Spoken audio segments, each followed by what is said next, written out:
কে জিতিয়েছেন মমতা বন্দ্যোপাধ্যায়, অভিষেক বন্দ্যোপাধ্যায়ের আশীর্বাদ নিয়ে, তাদের ছাড়া ভাঙড় চলবে না। যে যত যাই বলুক, এটা অন্তত মাথায় রাখতে হবে।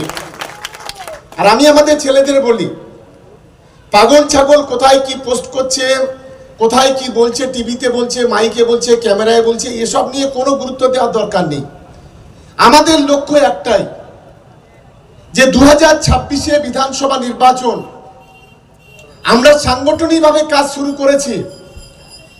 2026-এ আমাদের এই বিধানসভা থেকে একজন বিজেপির যে দালাল এখানে আছে, সেই দালালটাকে ভাঙড়ের মাটি থেকে শেকড় সহ উপড়ে ভাঙড়ের খালে ফেলে দিতে হবে। রাজনীতিতে লড়াইয়ের ময়দানে আছি, লড়াইয়ের ময়দানে থাকব, এবং যতক্ষণ না পর্যন্ত আমরা দায়িত্ব নিয়ে আজকের এই সভায় সাংসদ থেকে বিধায়করা সবাই উপস্থিত আছেন, যতক্ষণ না পর্যন্ত সাম্প্রদায়িক শক্তির বিনাশ ভাঙড়ের মাটি থেকে করব, ততদিন পর্যন্ত এই লড়াই চলবে।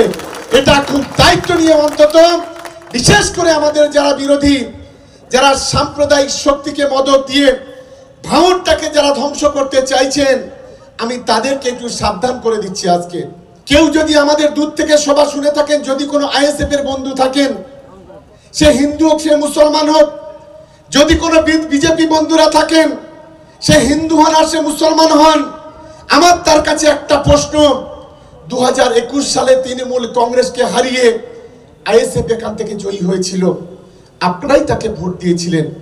যে প্রতিশ্রুতি ভাঙড়ের মানুষের কাছে দিয়েছিল, বলুন কটা প্রতিশ্রুতি পূরণ করেছে নওশাদ সিদ্দিকী? কটা রাস্তা করেছে ভাঙড়ের মাটিতে? কটা ব্রিজ করেছে? কটা কালভার্ট তৈরি করেছে?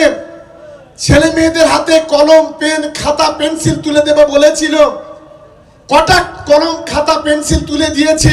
আমি তাই আজকের এই সবার মাধ্যমে, হোয়াটসঅ্যাপ, ফেসবুক, টুইটারের মাধ্যমে আমার ভাঙড়ের ছাত্র যৌবনরা, যারা ভাই বোনেরা যারা লেখাপড়া শিখছেন, যারা এই আগামী দিনের ভবিষ্যৎ, আমি তাদের কাছে শুধু করজোড়ে অনুরোধ করব, এই ভাঙড় হচ্ছে আপনাদের জন্মভূমি, আপনাদের মাতৃভূমি। আমরা বলি জননী জন্মভূমি স্বর্গবতী গড়িয়সী। এই মাতৃভূমিকে আমাদের আগামী দিন রক্ষা করতে হবে। আমরা কোনো সাম্প্রদায়িক দালালের কাছে আমরা এই ভাঙড়টাকে বিক্রি করে দিতে চাই না।